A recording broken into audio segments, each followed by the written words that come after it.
I love Freedom Planet 2. Okay, no, you don't understand. I fucking love Freedom Planet 2. Probably to an unhealthy degree, but we all cope with the world in our own ways. For the uninitiated, the Freedom Planet games are a pair of 2D action platformers in the vein of Sonic and treasure games like Gunstar Heroes, and also a little bit of Rocket Knight thrown in for good measure. The first game did really well, flawed and edgy writing be damned, and after 7 years in development, Freedom Planet 2 came out mid-September 2022. It was one of my favourite video game experiences of that year. The gameplay is crisp and fun, the art is gorgeous, the world is kind of fascinating, and the storytelling, voice acting and script writing are a huge step up from the first game. But if you've seen my first video, you probably remember I foreshadowed my general issues with Freedom Planet 2's story and its handling of a few things. Also, while we're here, hey, thanks, thank you. Hope you enjoyed it. My beliefs about it being a story that screams to be more than it is haven't budged. In fact, they've only grown stronger the further I dug in and the more people I spoke to. The flaws I found on both a narrative and a personal level, and all of the little intricate details that were weaved in that weren't given room to shine, only deepened my adoration for this franchise. It's clumsy and wishy-washy, but I still love it, and it certainly resonated with its audience, for better or for worse. In fact, let's clear the air. If it wasn't apparent by the intro to this whole thing, this game's my favourite 7 out of 10. If you want me to elaborate, then I'm sorry, I'm not gonna. Taking anything I say in this video as a review of the game is pretty much on you. Also, if you're gonna point out that I'm thinking way too hard about the intricacies of a video game that sets itself up as a furry OC-filled Saturday morning cartoon, well then, yeah, dickhead. That's why I made this video. But anyway, this retrospective is a long time coming, so I'm not going to delay it any further. Fans, newcomers, haters, and weirdos alike, let's talk about Freedom Planet 2.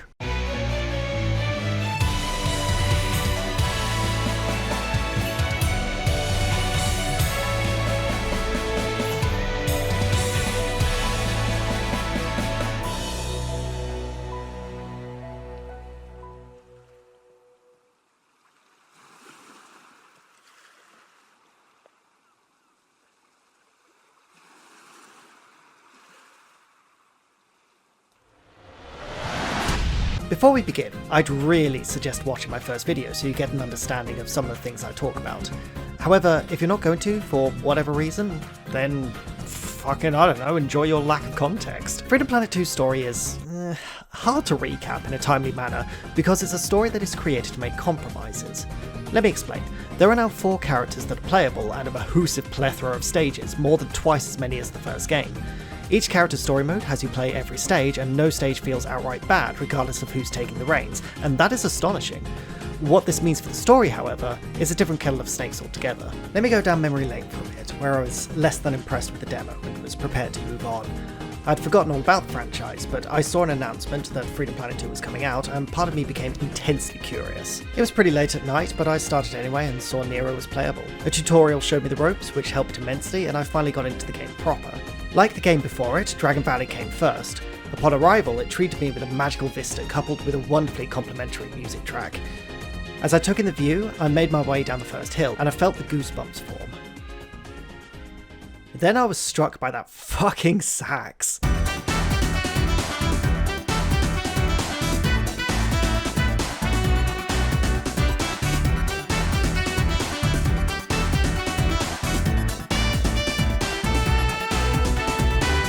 Never before had a franchise welcomed me back like this. I didn't realise how much I missed Freedom Planet until stage 1 was complete and I knew I wasn't going to get much sleep that night. The high stuck with me throughout a huge portion of the game and I was committed to finishing it. What I picked up from Nero's journey was enough to get a general idea and it whet my appetite for more. I even put in the effort to get the secret ending on my first playthrough, not even considering what a bad ending would look like. Once I was done with Nero, I figured I'd do what I probably should have done in the first place and chose the actual protagonist, Lilac.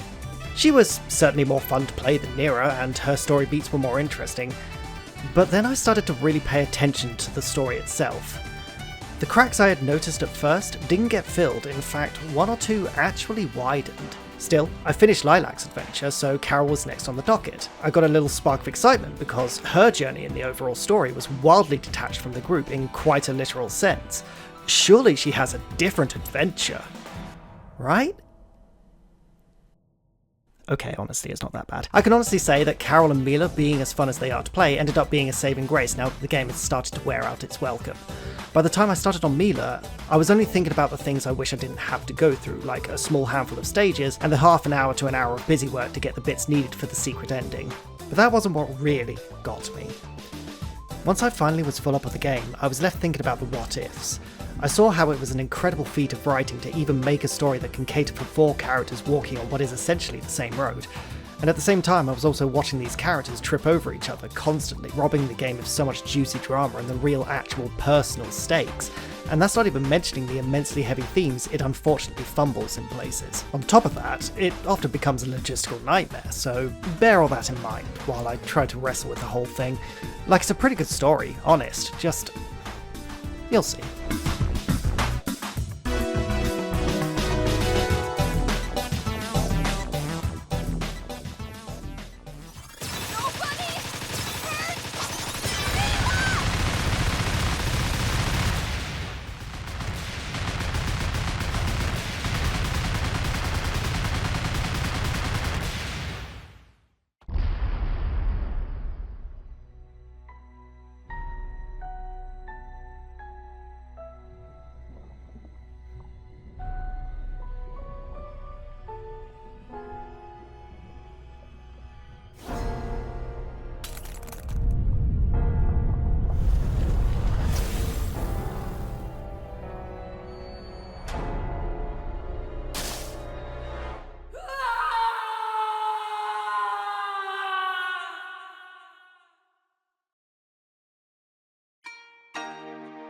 The story properly begins 3 years on from the fall of Brevin. Lilac and Carol, after pursuing a large robot through Dragon Valley, return to find their home has been torn apart by a different robot that makes its escape. These attacks have been happening for months now, and Lilac admits she's not able to keep up with them. Homeless for the time being, the two of them decide to crash at Mila's lab, who at some point became independent again, and soon after they arrive, Nira comes knocking. She practically forces the group to meet with the Magister, and once they arrive at Shang 2, Team Lilac officially get back together and agree to help the Kingdoms deal with the robot problem. They meet Sergeant Ascal, an Earth Dragon Mutt hybrid who pretty much admonishes the Magister for having to rely on kids, but Nira sticks up for them a little due to their world-saving feats. Soon after, the Avian Museum is suddenly hit by an attack from the airship Siguarda, looking to snag the Pangu drone that is resting on display within.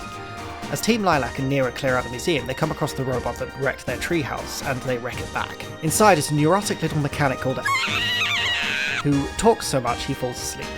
However, this was a ruse to stall them, and it almost works, but the group managed to board the Siguarda before it leaves Shang-Tu airspace. Once Carol reaches Pangu, she's ambushed by Ah, who is stopped by her sister Corazon, the one helming the whole operation, who lays down the law that Carol is not to be touched. They catch up, Corey being surprised that Carol left the scarves, and Carol tries to parlay for the drone with... puns. When the others arrive, Corey makes her escape by tricking the group into jumping overboard, but she loses the drone in the process. The Siguarda disappears, Pangu is transferred to the palace for safekeeping, Corey is placed on a terrorist watch list, and Carol isn't happy about that. We're then treated to a little reveal that Corey is working with the mysterious woman from the intro, and has a deal with her to ensure the safety of Carol, which is left mysteriously ambiguous for the time being. At some point, Carol, looking for something to do, gets absolutely blasted by the Shangmu Battlesphere advertisement, which prompts her to drive off in search of glory. When the rest of the group realise where Carol has run off to, Nira is predictably mad, but Lilac convinces her that Captain Kalau, the Battlesphere champion, would make a good ally, so they might as well all go after her. So they converge on the Battlesphere, catch up to Carol, and all join in on the chaos together, and at the climax of it all, they end up impressing Kalau so much that he joins their cause. The journey was kind of good for them, and Team Lilac and Nira managed to deepen their bonds somewhat through the act of televised violence. Like Corazon before him, Kalau is also revealed to be working with that woman, who appears to be taking the protagonist's abilities very seriously. Later, the Magister responds to a request from King Dale to look into the disappearance of materials and weapons from Shuigong's reserves. The group travel north and get more info from Dale before preparing to head to the mountains, near where Brevin's ship got scuttled. Before they leave, Ascal appears along with Mila if you're not playing as her, who informs them that the Magister sent him or them along because his or their sense of smell might be useful. As they explore the trash heap, zombified remnants of Brevin's forces assault them, and a fear begins to well up inside the group. Even further in, they discover the derelict remains of Syntax, which disappears underground and leaves them a different robot to fight in her stead. Once that's destroyed, they move in on an underground base that is pumping out Brevon's forces, leaving Mila behind on the surface to scout the perimeter. They fight Syntax in the depths of the base, who's still on her 7-Force bullshit, and once they crush her, they decide to take her with them. Meanwhile, on the surface, Mila is carrying the drone which she never picked. Pretend it's not there. Mila is confronted by Serpentine, who drops some wild, but to Mila, convincing arguments about where she comes from. Coupled with literally any lead to the location of her parents, this obviously shakes up Mila, and Serpentine, losing his patience, demands she make a choice to join him or not. After Mila decides that she's not going to join him, he attacks her, but ends up being blasted away. Back at Shuigang, Dale congratulates the group, and upon seeing the drone, has a little moment of self-doubt. Nira sort of, kind of, perks him up, and they all head back, with a renewed confidence that yes, Brevon isn't coming back anytime soon. Upon returning, the Magister is contacted directly by the mysterious woman who has captured Zhao and is holding him for ransom. Lilac clocks that she's a water dragon, one half of her own physiology, and they're shown a gargantuan vessel called Bakunawa that requires the Pangu drone to operate. Leaving them with cryptic accusations levied towards the Magister and a drop-off point for the drone, Lilac asks the obvious question. Magister? Who was that? Magister? Our worst fears realized. A merciless centurion from a time when our land was ravaged by war. A creature bred for battle, with a lust for bloodshed. Murga. The group devise a trick using a painted Syntax as a distraction, and they head in to save Zhao. Upon reaching the stage, Kalau reveals he's a double agent and Murga reveals she's a hologram. From the very start it was a setup, and now Shang-Tu, without its heroes, is left mostly undefended.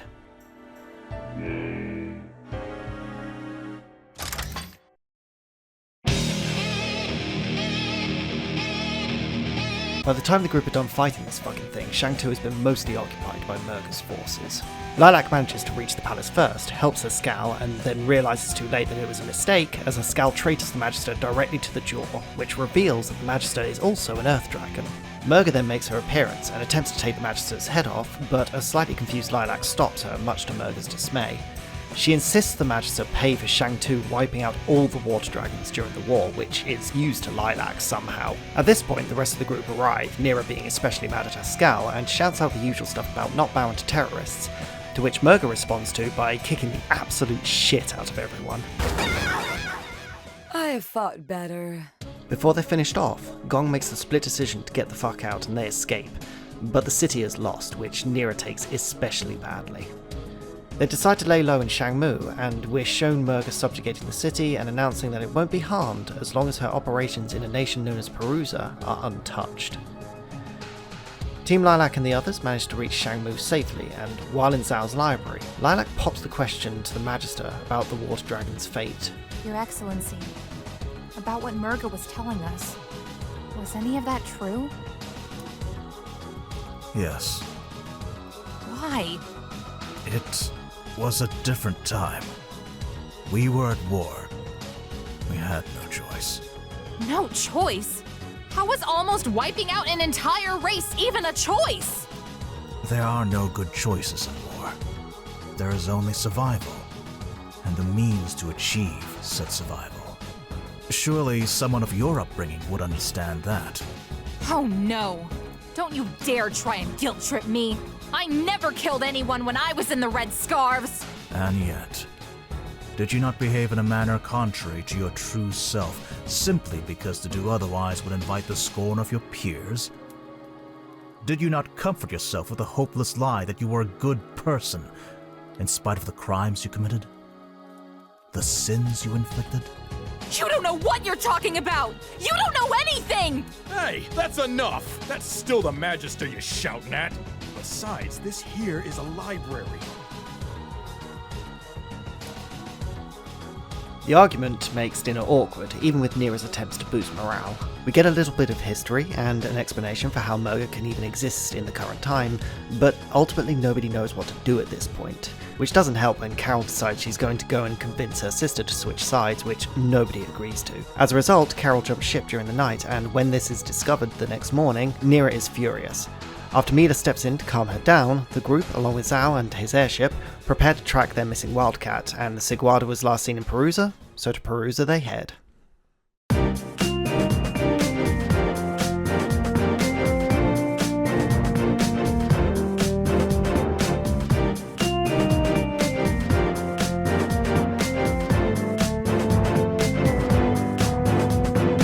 About time you ladies picked up. Upon entering Perusa, Zhao fucks off to do his own thing, and Spade contacts the group to offer assistance at the behest of his brother.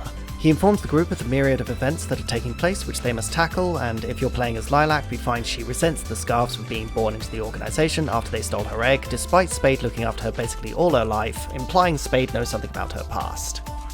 In the first scenario, Serpentine is also here, battling R for the drone. Your characters team up with R to get into the huge robot and fight Serpentine and blast him off the island. During this, Code Black is introduced, where Syntax overrides the robots and upgrades them. If you're playing as Carol, she and Spade have a heart-to-heart, but Carol pretty much rejects the offer to return to the Scarves. Mila and Nira also get into an argument, but it's inconsequential, and we're reminded that Serpentine offered Mila a chance to join him and threatens to reveal Mila's past. The others, of course, disregard it basically straight away. Scenario 2. The volcano is about to erupt, but Mila wants to stop it by blowing a hole in the side. They must first gather ingredients from the Ancestral Forge, then head up the volcano and set the bomb. If you're playing as not Carol, Zhao's airship is attacked by the Sigwada and they crash, sending them to the bomb point on foot. Ascal is there running the operation, and if you're playing as Nira, he attempts to convince her that the Magister is the reason she's cold, distant and isolated, and Nira responds by basically saying, no. Stupid. And Ascal gets very angry. He also attempts to convince Lilac she's on the wrong side if you're playing as her, and the bomb works and Perusa is saved. Moving on to the third scenario. Close up, please.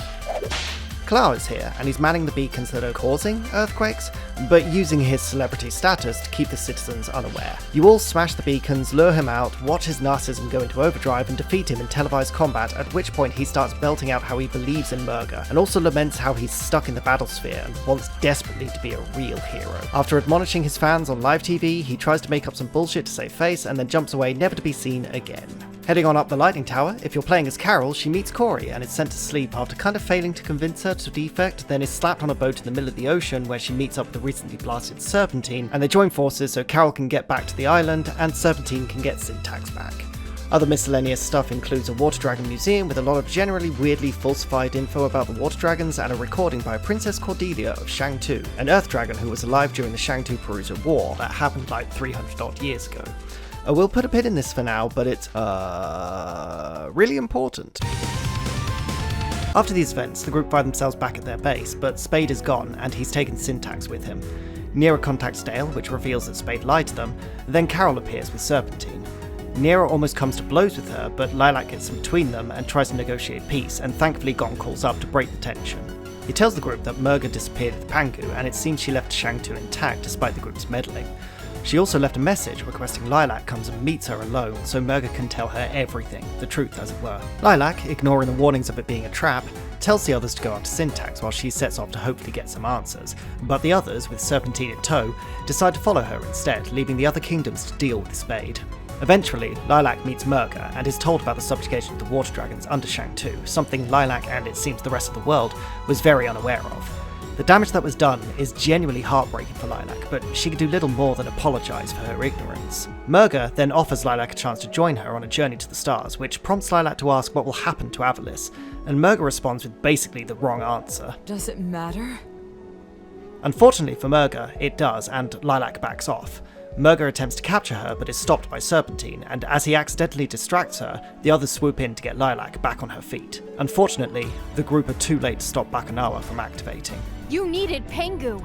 It was a vital component. I'm no fool. It was installed well before your arrival. I threw that shit before I walked in the room! They manage to escape the waters and are picked up by Zhao, who gives chase to the massive vessel. Murga gets on the mic and announces to the world that she's gonna fucking eat the whole moon, and she leaves the atmosphere. Bakunawa fires the massive laser it has for harvesting planetoids, but nothing happens, as according to a weirdly knowledgeable Serpentine, she misjudged the distance. He then informs them he has a ship to get up there, but needs Syntax to even modify it to hold more than one person, if he even cares to help them. In light of that, Mila decides to make a deal with Serpentine to bring the group to Bakunawa. Part of it is that she promises to return to Lord Brevin, but Serpentine adds that she needs to kill her friends, and Mila agrees, which we know is a lie and a half, but it works on the general. Everyone heads back to Shang-Tu and meets with the Magister, who informs the group of his findings, that being the truth of his ancestors thanks to a diary written by a water dragon. It was the only non-Earth dragon account of the past that he found in Zhao's library, and because of that, he endeavours to make amends. Lilac agrees that she'd rather talk to Murga than fight her, which Nira disagrees with at first, but she sees their point of view eventually. Dale then arrives with Spade and hands over Syntax, and after the final adjustments to the ship, the group are ready to head up to Bakunawa.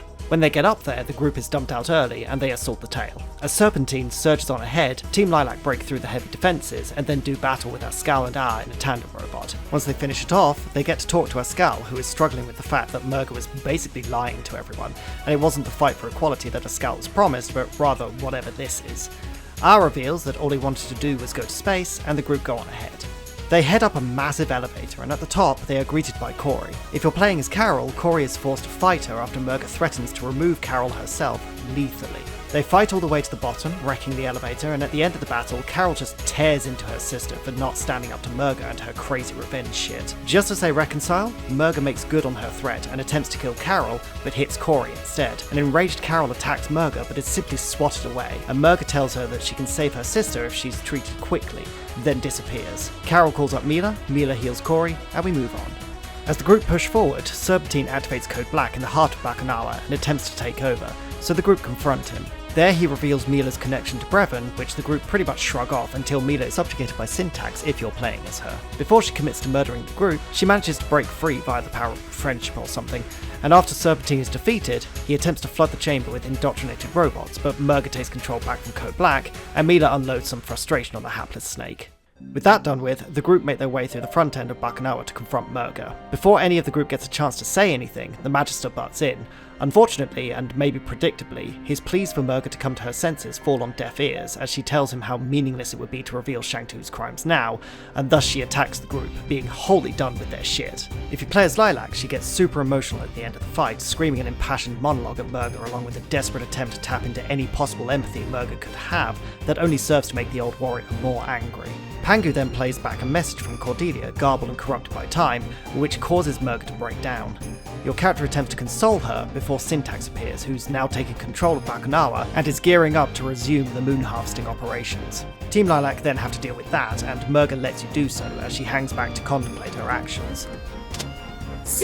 After traversing the creepy corridors of the weapon's core, they fight Syntax, who's merged with Bakunawa to become more powerful than she's ever been.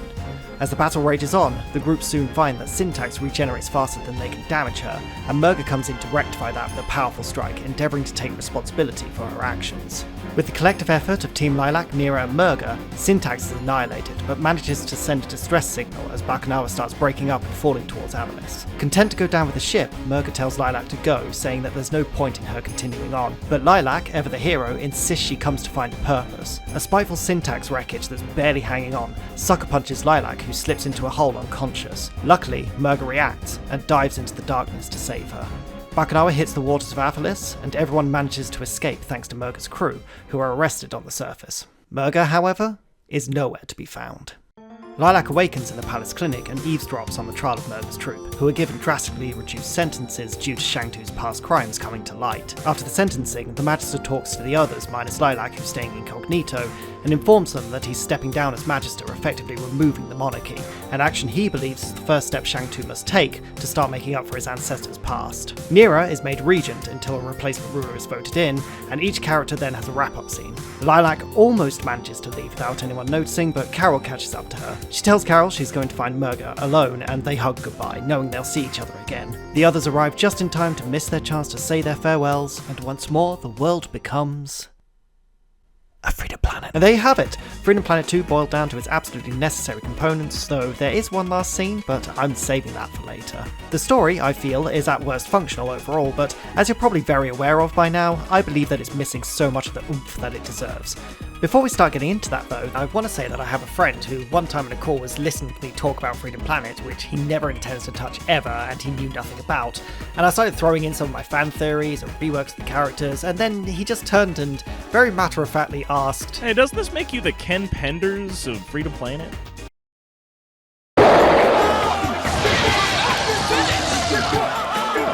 As awesome as the game is to play, I have committed and won't back down from the idea that the game side of the story mode is a big factor in holding back the narrative possibilities. Sabrina confirmed that the decision to have every character play every stage was set in stone from the outset, and the story was built around it. In the end, what we have is probably the best they could get considering what they worked with. It's still good, and to think I could come up with something better is immensely conceited, and it doesn't change the fact that I still had fun, I love this game, and yo, game dev is fucking hard. How the Freedom Planet I wish I had stacks up to the original is entirely irrelevant. I'm simply about to go on a gross betrayal of self-indulgence and nobody can stop me. Though, honestly, the only person that's tried to stop me is me, so the hell with it, let's ride this train together, motherfuckers. I saw you dancing with the devil. Tell your kids you're better off playing leapfrog with the unicorn. That's right. Okay, a good starting point would probably be to explain what's changed between this game and the first, because there is some shit. First off, the world is bigger. I mean, obviously it is bigger than Freedom Planet 1 implied, but now we actually see it expanded. The Kingdom Stone is destroyed, Dale is now king, and a couple of technologies are updated, including long-range communicators. However, the biggest and most important addition is the island kingdom of Perusa, disconnected from the three kingdoms and thriving in its own way. Much like the other kingdoms sharing an aesthetic with Asian cultures, Perusa shares its own with the Philippines. Most of this is brought to the table by Dawn M. Bennett, Lilac's voice actor and also the game's executive producer, and it's mostly represented by their dress code, a mishmash of cultures, and a little bit of their language. Originally the home of the water dragons hundreds of years ago, a devastating war was fought here against Shang Tu. Details about this war are sparse, but in the end Perusa lost, after their champion Murga was sealed away using the Kingdom Stone. Its current denizens are hardy and generally accepting of their volatile country, and its main locale Adventure Point is protected by a small skilled militia of 4. These warriors are allegedly the closest Perusa has to an army, and are also tasked with working with local tribes. Captain Kalal and also wildcats like Carol and Corey hail from this country, as does R, who presided on the floating islands of Paradise Prime. The centerpiece of Prime is a huge lightning tower, which might be Perusa's means of attaining electricity without the Kingdom Stone, and it's probably providing the power for the machines needed to keep them afloat. This does beg the question of what level of technology was present to the seemingly less advanced Perusians 300 years ago, since this place allegedly served as a safe haven for the water dragons during and after the war. How it was built is mostly up in the air, as is why the water dragons left, but we could probably expect answers if and when a sequel comes around. As for the water dragons themselves, they were a seafaring race that existed long before the earth dragons even arrived, and until Murga emerged, Lilac was considered the only one, if not a rarity. They were at one time physiologically malleable, able to shape their bodies to any form for any environment. Murga keeps her fins and tail, giving a more shark-like impression, where Lilac is sporting a different skin pigment and horns. This could be due to her being a half-breed, although her boost powers are absolutely thanks to her water dragon side, so hell yeah, luck of the draw, Lilac. Their culture practiced reverence to the phases of the moon and were community-focused, and it is possible that they had advanced technology and an understanding of science to enhance their natural malleability. It is noted also that there is no official name that was given to these people, and that water dragon is more of just a general term used worldwide that stuck. Essentially, the writers confirmed they hadn't really found a name, but instead used it as an opportunity to show how the water dragons basically lost their identity to the annals of time, perpetuated mostly by these motherfuckers.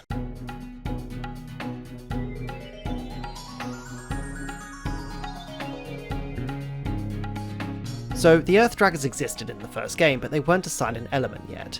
We officially know them as the ancient aliens that came down from space and helped form the Three Kingdoms. Shang Tu ended up being their mainstay, ruled by a hereditary Earth Dragon monarchy, and it is unclear how many times the throne was passed on before the current Magister, but the best guess is 3 or 4. Now, it's impossible to decipher what is a lie and what is not when reading the lore in Shangmu's library, especially with how the Earth Dragons held themselves to the highest degree of civility. They claimed the world was rife with conflict when they arrived, but even that isn't backed up by anything. As expected of anyone thinking they discovered a place, it was the Earth Dragons that gave Avalis its name. With the revelations Murga brought, however, we are now given an insight into their failed attempts to leave the planet, and the reason's simple.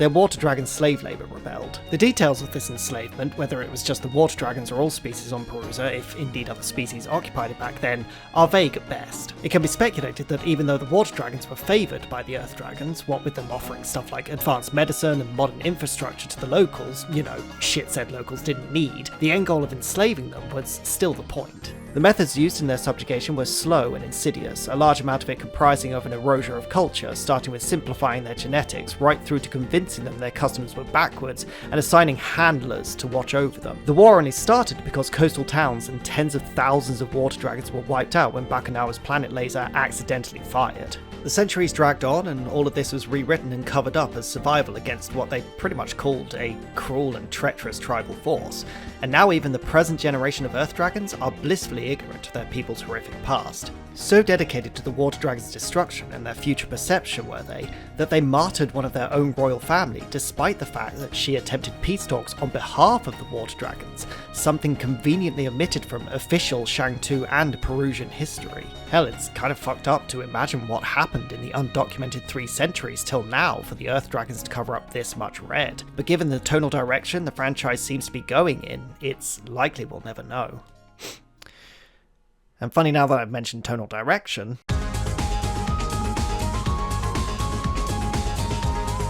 ooh, finally it's time to talk about these colourful little shits, let's go! Off the cuff, I'm going to make it clear that as much as I love them, I have a lot of gripes with how these characters are utilised, or in many cases, underutilised. Once more, I feel this is due to the story mode structure and what I think are somewhat misguided and heavy-handed attempts to keep the game from being a huge downer given the new lore. So, with that, let's meet some new friends and get reacquainted with some old ones. Obviously, we're going to start with the main character. Lilac is still the same unemployed vagrant from the first game, now older and, a little wiser I guess. She still packs the same idealism and infallible heroic nature, but this time around she's a little more sure of herself, which I just feel is a positive across the board. So Lilac is an interesting case of belonging to half a culture she has no real knowledge of. Spending about 3/4 of her life in the Scarves is an excellent setup for her ignorance of what seems to be, well, known history. Couple that with her overall alliance with Shang-Tu, and it is perfectly reasonable for her to be torn up when the Water Dragon's fate is revealed. However, that doesn't really happen because she avoids digging too deep despite there being very personal connections, which I will get to a little later. Once more, she plays the hero so perfectly that there's never a point where she can be truly contested, and there are incredibly obvious questions that get ignored so she can fit the bill. Spade even hints at this when he calls her out on her overbearing nature, but it's little more than filler that gets superseded by her holding onto a grudge that she has for him. She also has no opinion on a world that's been written to reject her kind, in her case on 2 fronts, which definitely waters down some of the heavier themes the story is going for. It even neuters her frankly justified anger for the sake of creating this idea of an unbreakable hero, yet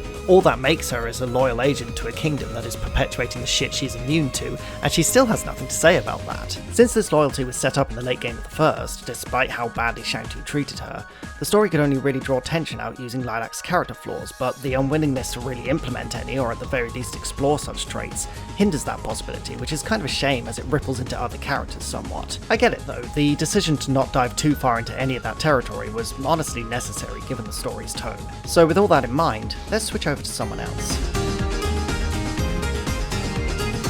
Carol's journey in the story is kind of the least connected to everything, and that's weirdly a good thing. Her sister is the only bond she has to Murga, and it's nice for her to kick the narrative into gear when everyone was about to go read like the bunch of fucking nerds that they are. She's immensely headstrong, even if the decisions she makes are kind of terrible, and gameplay-wise, she's my favourite of the 4. Much like the first game, she's caught under Lilac's protagonist syndrome, which is further exacerbated by the game's design. The fact she doesn't fight her sister early on, and the episode selected from Perusa has one of the apps locked till later, makes the decision to not divvy out the stages to cater to the characters' individual stories all the more baffling. It's especially frustrating that the payoff for this setup is mostly made to be laughed at. Like again, Spade is right here, except the game is saying Carol is wrong for not accepting that she's just Lilac's sidekick and has to be scolded for lashing out. She's kinda getting a raw deal with how much she honestly doesn't matter. It's a tale as old as time, nobody addresses why she's like this, just assumes she's doing that Carol thing again. It feels like the story is trying to convince us she's kinda selfish, but as I see it, she's just being stifled. Ever since the first game, she's been dragged around and expected to follow Lilac's selfless example, but that's not who she is. Even if the decisions she makes are ultimately wrong,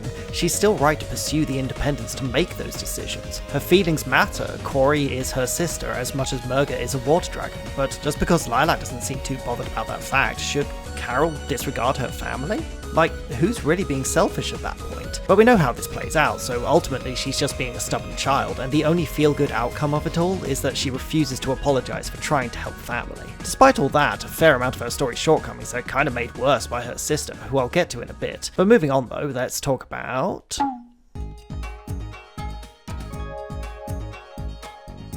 Where do I start with Mila? This plucky little pup holds the weight of the other most compelling story in the game on her tiny shoulders, and even had the potential to be an incredible vehicle to help the rest of Team Lilac grow. Even with all that shit Serpentine dumps on her, she maintains her stunning composure, and I couldn't be happier for her. Unfortunately, the low tension of the story means that ultimately her conflict doesn't really amount to anything substantial. Syntax doesn't affect her early on, the secret is completely sandbagged even in her own journey because of the ease in which she wrestles control back, and she's basically told to not be a weirdo right when she's being a weirdo positive. Of all the characters really being held back by their archetype, Mila is definitely up there on the podium. Back in my previous video I mentioned that there should have been something more to the fact that you literally ripped Mila's eye out when fighting her mutated form. We're not told or really shown what happens in the 3 years between Brevin and now, so all we have are speculations and what-ifs. So I'm not going to go into too much detail on this for the time being, but maybe we could have weighed in on the possibility that Lilac handled almost killing her friend incredibly badly. She's a self-anointed hero, a protector, and she fucked up. So it's not too hard to imagine that it would make her needlessly overprotective of Mila. She'd thrust herself into the role of a big sister, but the inability to forgive herself because of her hero complex and looking after Carol would mean she'd barely have the time to commit to that responsibility. So Mila goes it alone because she's too nice and doesn't want to pile stress onto an already strained hero. It would be the same story with the War Dog stuff. Lilac's got her own shit to sort out, now another water dragon is causing havoc, so Mila believes the last thing her friend needs is this hanging over her. So both characters' feelings gradually become bigger problems the more they're dodged either on purpose or due to happenstance. As it stands, there's rarely a chance for Mila to meaningfully reflect on who she is and what she's capable of. Syntax's angsty goth makeover would have been an interesting way to force Mila to stop being nice just long enough to get Lilac to look at her own flaws, and also stop Mila pushing back against what she is to add depth to her whole arc as a weapon bred for violence. It's scary that technically the only person with the knowledge required to even talk about Mila's abilities is this fucking guy. The fact Code Black isn't the means to subjugate her was a missed opportunity to gradually compound her fear of being dangerously powerful but of a dubious origin, despite her being incredibly kind. Lilac's, and by extension the story's, expectations of how she should be could have inadvertently fueled that. It's kind of on the nose, but it's a perfectly serviceable metaphor for Mila entering her teens. Just saying, you can't blame your friends for not growing up as fast as you. Oh yeah, like you gave me a choice. Like seriously, come on. Also, Mila's parents? Is the game seriously gonna tempt us with that tidbit of info and not have it be a core part of her ending scene in self-realizations? Yeah, it's not really wrong to say that she's adorable to a fault, and when I say to a fault, I mean it in quite a literal sense. Anyway, we can't really harp on about this forever, so let's take a hard right turn into Moody Town. Nira can be summed up as, well, I don't know, unyielding? She's definitely got a bit of an Ice Queen trope going on, one that traditionally hides a warm heart. However, it feels like there was a time where she was written to continue her sidelined but antagonistic role from the first game, what with her nearly toxic levels of reverence for Shang 2 and the Magister. Now, Nira is a character I am incredibly conflicted on. I'm not even conflicted in a fuck off cops kind of way, but the game's trying desperately to make out she's part of Team Lilac when she cannot be on a fundamental level. Like, it's almost criminal that the group trusts her so much after she incarcerated them 3 years ago, is still holding their past lives against them, and frankly forced them to get involved at all. Her entire arc feels like it's meant to be her learning to rely on others, yet is painted in the broadest strokes as blind nationalism is a good thing actually, until she miraculously learns otherwise a minute or two before the end credits. Indeed, the game almost criticises that on several occasions, but backs out, which I feel I can only really attribute to the need to keep the flow on pace. I'm not saying she should be written as an irredeemable monster though. Her connection to Mila could be one of genuine concern after the events of 3 years ago, and she obviously softens up to the others in the opening chapters. All in all, her sense of duty does hammer some fairly decent morals into her worldview. That said, she could have stayed an NPC and it wouldn't have really affected the overall story, what with how little she contributes to everyone else's development. For example, her conflict with Escal could have been handled just fine by Lilac. His frustrations at Nira can be just as poignant when applied to another half-dragon not understanding him. All Nira's talk about owning the choices you make still hits regardless of who says it to him. You don't need to force parallels, especially when the game is making out that Shang 2 and Nira by proxy see, are never truly in the wrong. While the Magister certainly isn't a terrible person, one of his greatest flaws, his conflation of logic with empathy, could have rubbed off on Nira to the point that she doesn't understand why people aren't on the same page as her. She owes Shang-Tu her life. Of course the Magister is unquestioningly just and shouldn't kowtow to this illogical bullshit. She can't truly fathom the Magister not ruling until he himself has to explain why he's stepping down when the reason is obvious after all that has been revealed. Unfortunately, there's no bigger picture. The conflict is very black and white, so the fact she sees enemies everywhere because she's so tied to duty is kind of a whatever point. Nobody challenges this honestly terrifying trait apart from Ascal, as it doesn't cause any real problems for the protagonists, nor has any bearing on how she approaches the climax of the story. Her lack of acknowledging Shang-Tu's wrongs driving her actions makes it pretty easy to hate Nira, which when it comes down to it is kind of actually what I wanted, only I didn't want a water balloon, I wanted a powder keg. I think Nira is important at the very least, but mishandled thanks to how the story wanted to present itself. Shang-Tu's benevolence feels like Nira's only shield from criticism, and I'm not talking about people like me, I'm talking about criticism from actual characters in the story, especially when these are the ideals they're fighting alongside. Though, to be fair, Murga did take over Shang-Tu for the express purpose of acquiring the means to blow up the moon and plunge the planet into unfuckable levels of fucked, while obviously throwing Perusa under the bus, which honestly makes me ask one very, very, very important question. Why the hell are these guys following Murga? That's our laugh and play, like another message we convey. It seems we're only here to entertain. I cannot stress how much these guys are such nothing antagonists. Okay, nothing is a bit harsh. They work in the confines of the narrative provided, that's true, and it's fine. But they're lacking the meat that sets them apart from any other cut-and-dried villain, something the story tries to prove otherwise on a few occasions, and it stems from the story's muddled tone that is ill-fit to provide any solid motivations to these guys, except but we'll get to him. So, what gives? Well, starting with Ascal, a half-dragon whose name is also literally Tagalog for mutt. Why do people give their children names that will get them beaten up in school? He's for all intents and purposes a man whose strength has been forged through nothing but hardship all of his life. He's also one of the two members who doesn't get his chat with Murga over WhatsApp, which is a shame, because I feel like that would have explained their dynamic and how he, being part Earth Dragon, even managed to get a spot on the team. The small stories he tells us in the bar only sort of scratches the surface of the prejudice that half-dragons allegedly deal with, but without... saying this, fleshing out the racism. It mostly just feels like people being petty. If we assume the worst of the people of Abylis, Ascal's motivations are, at heart, justified.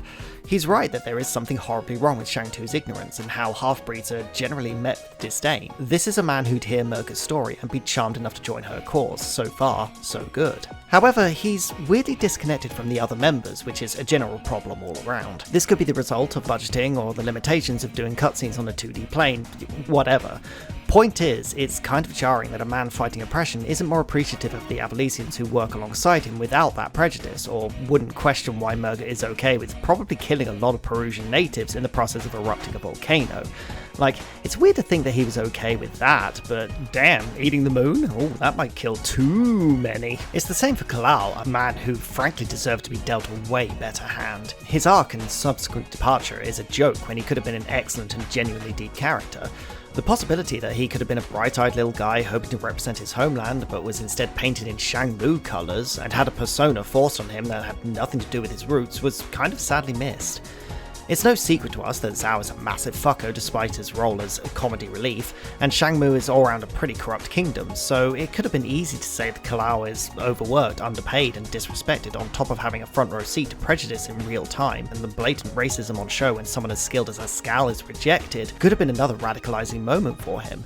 Even a throwaway line about how cathartic it was to finally put Zhao in his place would have spoken volumes about the corruption he had to swallow in his day-to-day. But when the mask drops and it's all revealed to be delusions of grandeur, it kind of falls to pieces.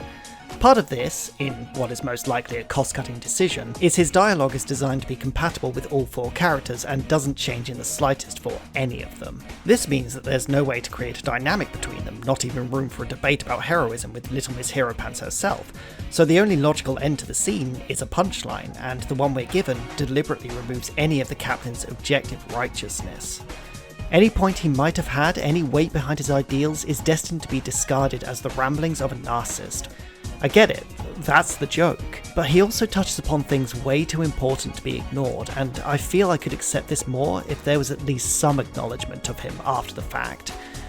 Kalau as written only exists to make noise, exit stage left, and be forgotten. And because of the broader picture, I guess that's just not funny to me. Still, he's not quite as bad as Corazon. Pucker factor 10!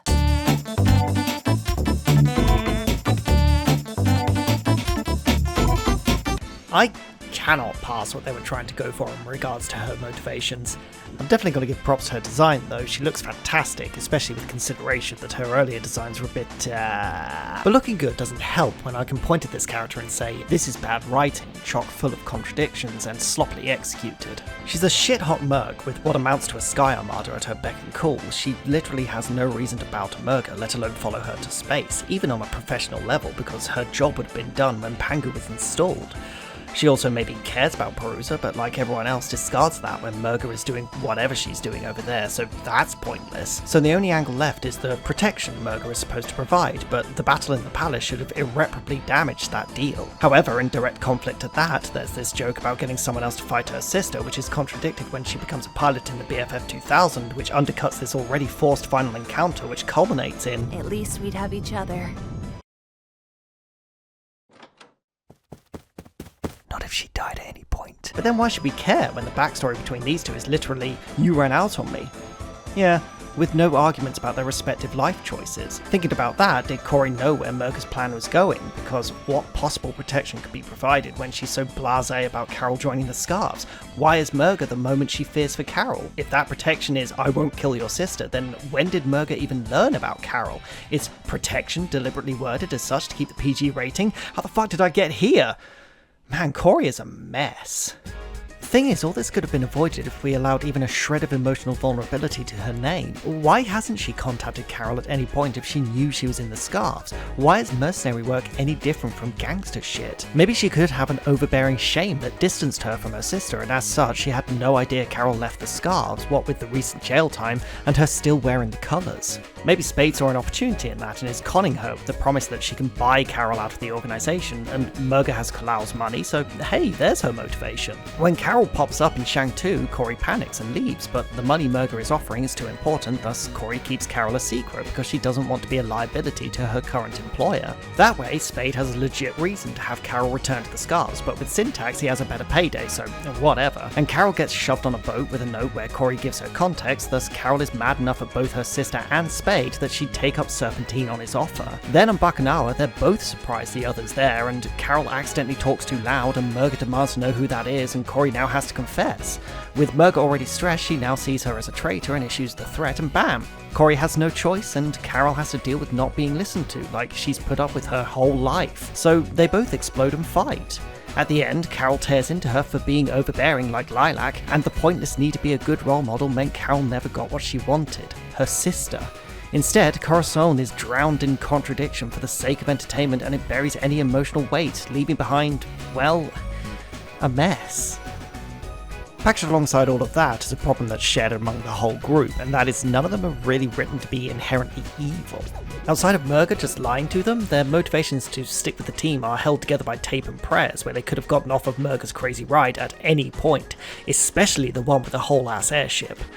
Instead, like Ascal, everyone thought they'd stick around till it made sense, which boils this team down to, well, just a bunch of morons. If they're not going to be outwardly evil, the last thing they should be is lukewarm road bumps to Team Lilac. Villains are still characters, you still have to spend time to get to know them away from the protagonist, something the first game got right. Say what you will about the pacing of Freedom Planet, but I'm way more endeared to a bunch of villains I actually got to know. While Murga's troop are more complex on paper, it's kind of squandered when each one is basically fighting to be a main villain all on their own with no real team dynamic to speak of. As a result, Serpentine and Syntax steal the show, which sucks because they're nothing like they used to be in the first game, yet both do a way better job injecting some much needed peril or tension into the story for all the good that does. Of course, this is also why Mila's campaign is arguably the best, not just because she kind of rules. Unfortunately, pacing is also pretty important, and this game does have way too many characters, so I admit it would be hard to create such a dynamic without drowning the player in cutscenes. But honestly, I just wanted these goobers to interact as a team so I could give a shit about the underlying themes instead of feeling like they're just window dressing, you know? They could have had things like, I don't know, a conversation between Corey and the others about family, a moment where Kalau praises R's ingenuity, Ascal actually talking to Murga about the future of Dragonkind, like something, please. You've probably noticed I've not criticised R, but that's because he's written solely as a Chaos Gremlin that just wants to see space, which means R is the only one that works in this format. I can't even be mad at the dumb, disconnected reason he's involved at all. His character and personality is built up to make his motivations be perfectly reasonable. There's plenty to objectively hate about R, but it can't be denied that his inclusion doesn't actively mess with the already shaky tone of the narrative. R is perfect for this story. And now? Well, now we need to talk about Murga.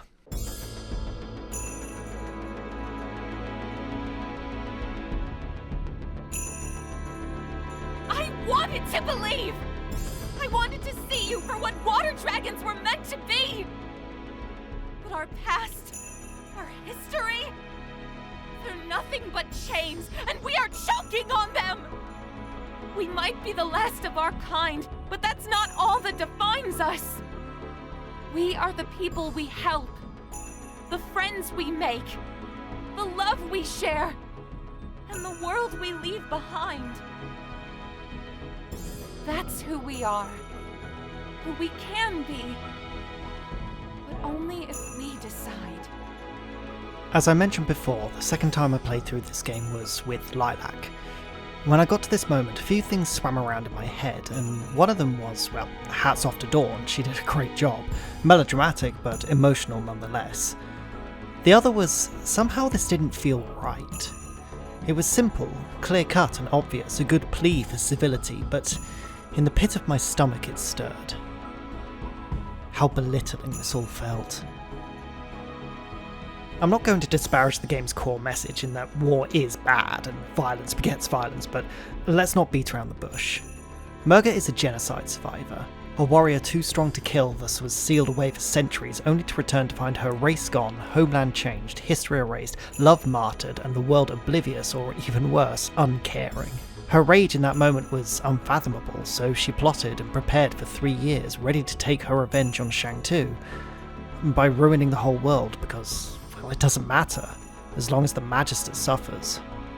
Now that is harsh, and yes, I agree, like holy shit she had us in the first half, but then went in to blow up the world territory. However, after 4 playthroughs I can't help but feel it's forced, so we don't have to think about the fact that under any other circumstances our heroes would be much less so.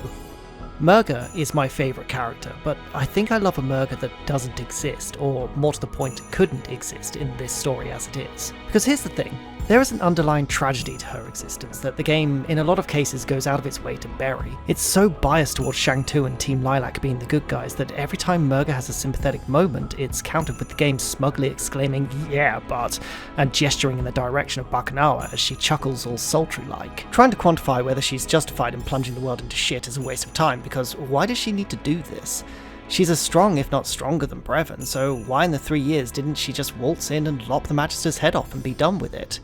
The simplest answer is the stakes needed to be apocalyptic to one-up the previous game, but then she'd need a reason to be this destructive. I mean, that's easy, just make her insane through grief so she becomes a liar and a schemer just like the Earth Dragons, so we can beat the morality into her. There are many elements of play that, given enough tweaking, could accommodate Murga's grief far more than her rage. If anything, it might have provided more drama in the form of tension between the protagonists, and more emphasis on tragedy, and it still wouldn't fall into the bleakness that the writers wanted to avoid this time around. The little things like have her be secretive about Bakunawa, afraid of what may happen if Shang-Tu finds it. Or hell, have her actually be heartbroken when Lilac rejects her. In fact, side note on that one, there is a draft of the script where it was actually Nira who attacks Murga in this scene, and the laser chase never happened, implying Murga was probably written as far less bloodthirsty at one point. It's kind of a trapping when you pick an incredibly heavy subject to form the basis of your lore, but also aren't really prepared to commit to the narrative it provides. Despite that, however, I'll give credit to the fact that Murga resists Lilac's kind of pithy idealism checklist, because here, let me break it down all cynical style. To make it clear before I do that, however, the crux of what Lilac is getting at is true enough given this is the Murga we're dealing with. It's fine, it works. This is just going through the motions of how it made me feel and why I think it warranted Murga's reaction. So first off, projecting the ideal water dragon onto Murga, one who actually knows way more about their race and culture, is not great considering Lilac's ties to Shang Tu, you know, the people who killed everyone Murga ever cared for. Then going off screaming about the chains and burdens when in actuality her heritage has never been a factor in her struggles smacks of a complete lack of understanding of Murga's position, spurred on by her heroic zeal, which, oh, that sounds familiar. Sometimes I feel like you're trying to get us killed. Then comes the frankly kind of disconnected portraits, which, I don't know, this is weird to me as a person already unsure why all 4 protagonists have to be connected to Murga somehow, but anyway. We are the people we help. Oh, Worm? Nira? We're helping to uphold a status quo full of prejudice and ignorance? Does the help extend to the oppressed? Do they have to earn the right to be helped? Nira is absolutely the wrong person to show here, simply because of her relentless nationalism and her do-what-must-be-done moniker, not to mention the fealty to a leader like this. Accept, and we will restore your strength. Succeed, and we will restore your honor. I guess she's supposed to be a knight of some description, but man, she's weirdly selective when it comes to the Magister, so in the end, I don't know, force that square peg in the wrong hole, I guess. The friends we make. So this is the only point she makes that works. This version of Murga isn't exactly a great friend to the people who took up her cause. If she let them in more, maybe we'd have a very different Murga, which is, again, a tragedy the story didn't really care to acknowledge, nor could be catered for given how disconnected her troop was from one another. The love we share. Yeah, hold this for a second. And the world we leave behind. This one. This one. It's obvious what she means. We build a better world to leave for the next generation, but here's the thing, Lilac, once again, you're Shang Tu. If the world you protect is a good one, it cost the lives and history of an entire race to create, and remember, to this woman, it likely happened only 3 years ago. Like, how the fuck do you trust in that?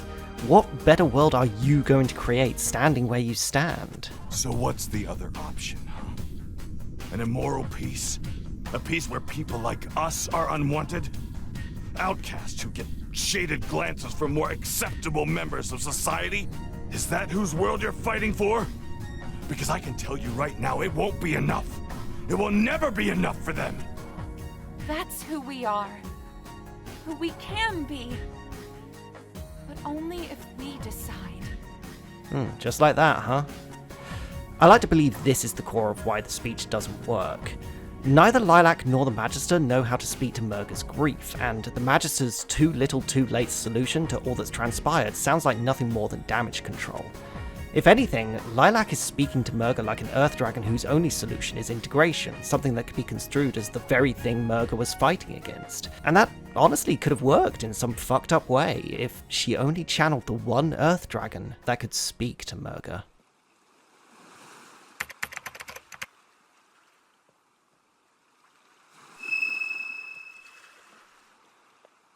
New entry, Cordelia, personal. Subject?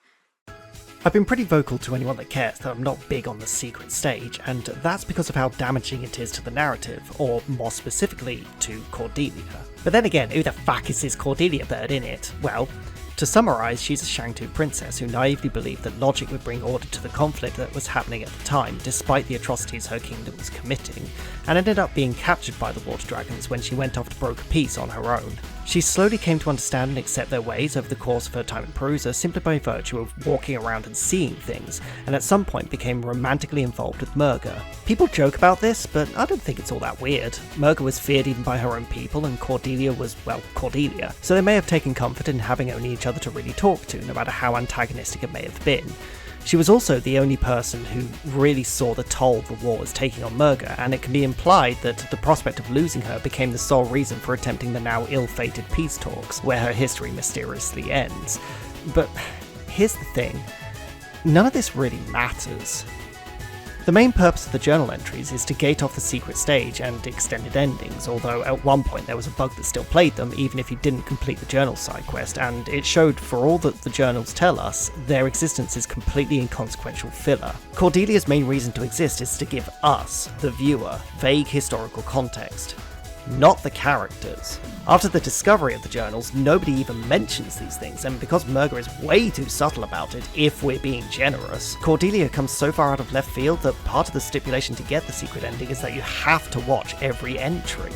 Even after that's done, nobody, especially the Magister, invokes any of this new info in their dialogue, and that could have been used to fantastic effect. Like, because of his conflation of logic with empathy that I mentioned earlier, he's a pale comparison to Cordelia, and it all comes down to the perception that he sees Murga as a monster that needs to be reasoned with. He's speaking over Lilac, insisting the catalyst for the war was an accident, which, if the implication here is sarcasm, it's a bad idea to do that in the face of someone hopped up on emotion anyway, and he shows no remorse for the complete lie that suffocates Cordelia's real legacy. The gall to think that telling the world the truth will change anything means that, yeah, it sounds like damage control. Of course she can't trust him after what happened 300 years ago, and of course Murga gets a second wind and decides that she'll only get peace when these motherfuckers have vented out the airlock. Because the dialogue needed to compensate for the players not collecting the journals, the deliberate ambiguousness further serves to bury Cordelia's importance. Really, more emphasis could have been placed on Cordelia's understanding that water dragons have the right to defend themselves. The onus of stopping the war was placed on the Earth Dragon's shoulders after all, as could be insinuated in the final journal entry. If anything were to happen to us, she would cut through the country's troops like a hot knife through butter. And I think everyone is well aware of that. Now look at that smirk, listen to that cadence. She knew. She expected and was prepared for the worst, which we can only assume came to pass because of recorded history and the lack of information to the contrary.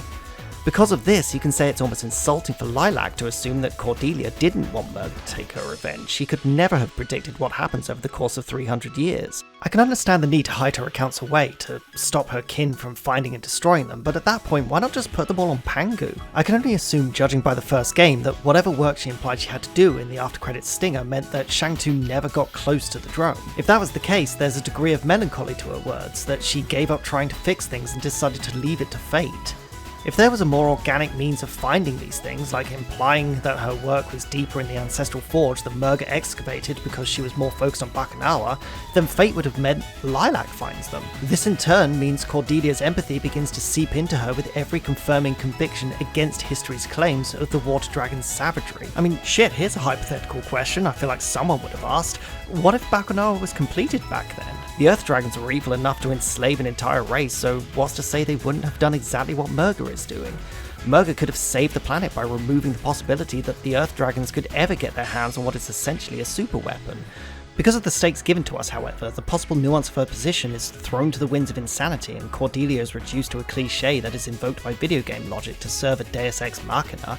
In fact, you know what? Part 5. Fuck it. When I first made the script, I told myself I wouldn't make a section like this, but let's be honest, it kinda needs to be done. It's not a complete summary, because that's like another hour's worth of video, but if you don't want to hear it, head on over to this timestamp. If you're still here, then hear me out. What if the initial heist on the museum actually succeeded? What if Murga's plan was always just to leave, take Bakunawa and just disappear from a world that has been moulded to hate her? What if Cordelia was such a good influence on her that she didn't lose herself to the rage, in fact feared that very rage coming to the surface? Could the hostile takeover have been more contained because holy shit, you made a legend of this woman and she can hold her own against 5 heroes, surely she can take the palace by herself? What if her operations in Perusa were carefully engineered in cooperation with her comrades to minimise the impact on her homeland, one she still cares for but can't live in due to painful memories and obviously the other shit? What if the world was never meant to know all this was happening? What if Murga, in her mind, was trying to save Abilis? If that was the case, could Murga's reference to the moon, a key part of Ocean Dweller culture, have been more than a cute reference in the boss fight? Knowing a half-refueled Bakunawa would come crashing back down to Abilis if she doesn't take enough of the moon to ensure the Earth Dragons don't get their hands on the ship could have been a point of massive conflict in her. The choices then made in the desperation and the grief caused by Shang-Tu's quote-unquote sabotage, which was exacerbated by Lilac rejecting her. Like, I love that Murga can't just straight say it here, she knows it sounds insane, yet not saying anything just makes it worse, and I wish this was more emphasised in the original script. That decision makes her troop wary, a little afraid, but because of the trust they have in her, and the alternative being way worse, they're still willing to see it through, regretful that even after 3 years, they still can't help her, and it's unfortunately come to this. See, the sympathy for Murga is supposed to be derived from her tragedy, but without the protagonist acknowledging the fucked up state of the world, it's far too easily discarded. Even worse, any bite or conviction she has is killed for the sake of this sympathy, yet it didn't need to be. Likewise, we also didn't need all 4 protagonists telling her she's wrong when Lilac's relationship to Murga is the only one that really matters. There are more than enough stages to divvy up between the characters to make 4 fresh playthroughs, each pertaining to their own struggles, which in turn become lessons to help Lilac develop. Classic mode is right there, and it's a shame they didn't capitalize on this opportunity. Like, for example, imagine if when Murga abducts Zhao, Carol takes the initiative when Lilac suddenly gets super emotional, as she's likely to do. She tells her to stay back with Nira and protect the Magister because officials are being targeted and the Magister is likely in danger, while she and Mila go on a sneaking mission to the Globe Opera to rescue Zhao with their Battlesphere hero Kalal. Like, from one playthrough to another, that would be a massively different experience, and also one hell of a callback. That way, Lilac has some alone time with Murga, so it plants the seeds of doubt more effectively, and we can give Ascal some real conviction when challenging Nira's ideals, and give her an extra hard fight against him and Norsa to hit home how she can't just rely on herself. Oh, and by the way, this thing's called Norsa, and I wish it had more agency. It also would have been good to keep the protagonists as separate sides of Perusa, giving them no chances to cross paths. Carol had a head start, thus could have likely already been on her way to see her sister, while the others are caught in the rest of the island's problems. Maybe these 3 never go to the Lightning Tower, their hearts set on saving Perusa. Maybe there's an argument where Nira is questioned about her real motivations when she insists the bomb isn't the answer and breaking the beacons to lure out Kalal is better. This is in spite of Mila's own concerns after learning why Kalal is on Murga's side from the opera, and Lilac joins her because Nira's been weird ever since Shang 2 fell, especially now that Mila's actions are digging into Nira's paranoia. If Lilac finds the journals and confirms Murga's words from earlier, while Nira gets a lecture from Kalal as she realizes she almost caused a national incident on live TV, and Mila is shaken up after Ascal accuses her of being one of Serpentine's flunkies, and is still desperately trying not to spill that part of her, and Carol returns shamefully with nothing to show for her efforts other than Serpentine, maybe this diner scene would have actually been tense as opposed to an awkward comedy routine. Maybe then we see Lilac's finally had enough and bails to get some answers, so the group actually breaks down and Gong has to mediate. The exact moment I truly felt the story's weakness was this scene.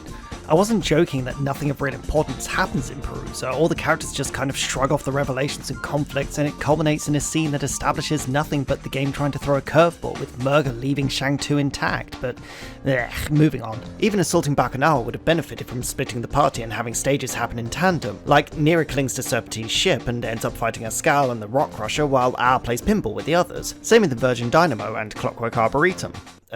Clockwork Arboretum? Clockwork Arby's. With Code Black happening at the same time, we can establish Serpentine as more of a threat by implying Murga has to fight her own robots, putting her more on edge overall, which would especially help if we were applying the Corey rewrite I mentioned earlier. It can even go all the way to the confrontation with Murga, with Cordelia's role more organically weaved into the narrative and removing the secret part of the secret stage. We could set aside Murga Part 2 for just Lilac.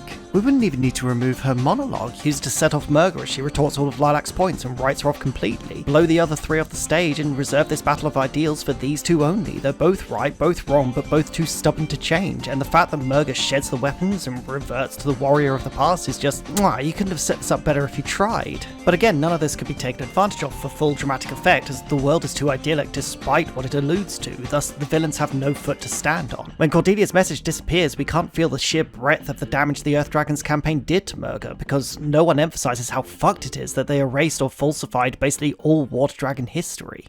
So we have Murga promising this limp redemption, now Lilac told her to get over the death of an entire race, when it could have been way more badass to break Syntax in a state of fury, like, don't you fucking touch our people's future. Maybe that blind rage pulls her back into the time where even her own race feared her, stripping out her will to go on, but is content as long as Lilac survives. Lilac doesn't care though, because she learnt from Mila that even those bred for war are capable of kindness, and guess what, she's a fucking hero. Of course she's not going to leave her behind. Would Murga's supposed sacrifice then have meant something more than simply saving the protagonist because it's what she's supposed to do now the game has switched on her good guy flag? Like I said, I love a Murga that does not and frankly can't exist in the text as written. I honestly wonder if I would have appreciated Murga more if the story committed to making her irredeemable, but then that would have begun treading more uncomfortable ground than it already does by really vilifying victims of colonial atrocities, something we definitely should have moved on from in our media by now. To that end, I'm so glad Murga wasn't present to be subjected to this weak-ass sentencing as if she's being scolded in a classroom. Like, it already makes jokes of these 4, so I'm glad Murga's spared of this shit. Murga is an incredibly hard character to handle well, and it's okay to admit that Freedom Planet 2 does not do the potential she had justice. It's okay to admit that making her as malicious as she is the main reason I have such a low opinion of the other antagonists and the simple morality that the story insists on sticking to. It's okay to admit that despite her being my favourite character and everything, she's really not that great. And coupled with the awkward handling of the 4 main characters and the incessant need to make stakes high enough for heroes, the story suffers for it.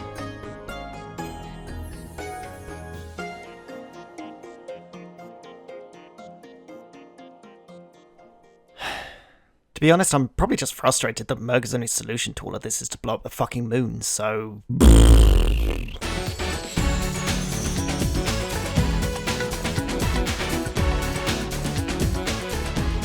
I do feel at this point I need to reiterate that any suggestions I make are not some miraculous fix.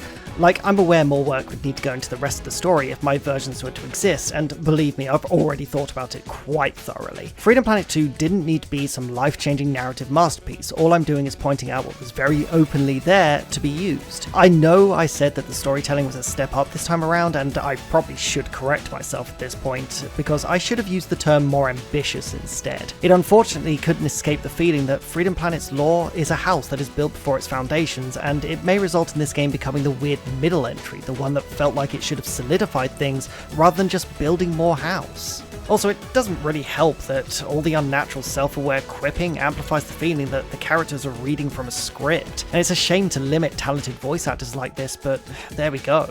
But critique isn't a teardown. Do I want to take the joy people have in this story away from them? Like, hell no I don't, because I think this game is really good. Sure, it's weird to admit that I don't want a Freedom Planet 3, because if they name it Freedom Planet, I'm going to shit my pants, and I'm half expecting the world's most bollocks excuse as to why Cordelia is still alive. Like, please don't be. I now also don't trust that the franchise would want to explore the possibility of how bad a regent Nira could be. She barely showed any capacity for wisdom, critical thinking, or leadership throughout this game, and I feel the time would have been better spent building up Gong for the role instead. And that's not even mentioning the surviving Water Dragon's sort of justified attitude towards a third set of aliens coming to Avalis and possibly ruining everything again, because we still don't truly know what the Coalition of Planets' agenda is. Or maybe the third game just ends up being the most cut and dry feel-good hero shit, all flash no substance, who even knows at this point? Believe me, I have way more to say. Like, I could still make a whole other video about Mila's campaign, and even Perusa. Yeah, you heard me right, I still got shit to say about Perusa. But as I said, it doesn't mean I don't love the game overall. Every praise I have for the slick controls coupled with mostly incredible design doesn't just disappear because of subpar to mid storytelling. I mean, aesthetically, this game knocks it out of the park. Its world is gorgeous, the artists were firing on all cylinders, and while the OST isn't consistently bombastic or as meaningful as the first games, it still provides some of my favourite tracks in the franchise so far. Like, damn man, pour this into your motherfucking ear holes.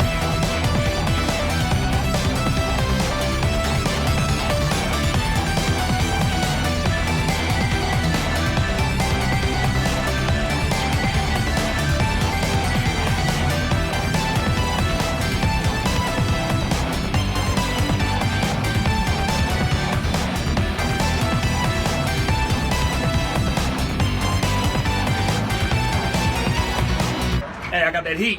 Hey, you gonna listen? Yeah, okay, that's enough. And when it comes down to it, the story isn't bad. That's not what I wanted to get across. It tries to be clever and poignant, but it often fails because of the game's structure, tonal decisions, and reliance on cliché. It's not boring, it certainly stumbles, but at least it gets to where it's going and it makes sense. It frustrated me because it kept ushering me past the questions I wanted answers to, and I'm not sure they'd be answered in the third game. And because it's marketed at kids, it feels like it's afraid to say literally anything at all about its underlying themes. I'm not a writer, but even I can see the cracks for what they are, and believe me, the writing of this game doesn't need defending. It stands up on its own as something a bunch of people will find fun. In the end, this game is fun. You see, in a year where I felt like my art was stagnating and stress piled up, it helped me enjoy drawing again. It took me back to my comic roots, and it's been a delight to see people latch onto my renditions and headcanons. Hell, it reminded me I actually have some editing chops, so maybe I'll spend my early 40s capitalizing on that. Also, you wouldn't think it looking at all the work I've put in, but I don't really consider myself part of the Freedom Planet community, and I can honestly admit that a lot of my praise comes mostly from a sense of gratitude. But yo, make no mistake, game is very good, and it's likely this franchise will remain with me no matter what the future brings. I critique with love because, boy howdy do I love these fast little fuckers. 420, good buddy. Anyway, y'all stuck around for over an hour now, so thank you. Or sorry, whichever you feel applies to you. And hopefully you've come to understand that despite its every glaring flaw, its myriad of compromises, and plethora of missed shots, I love Freedom Planet 2.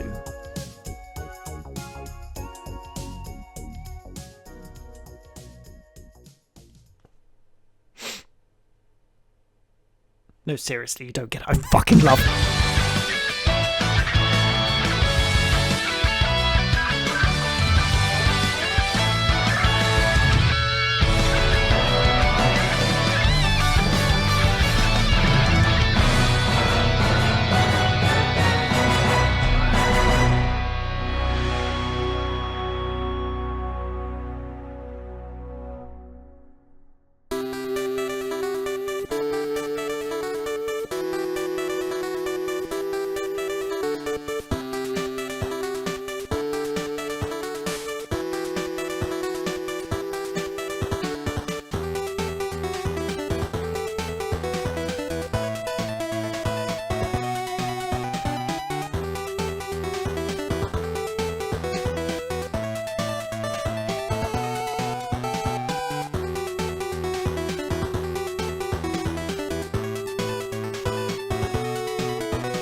I fucked up so bad.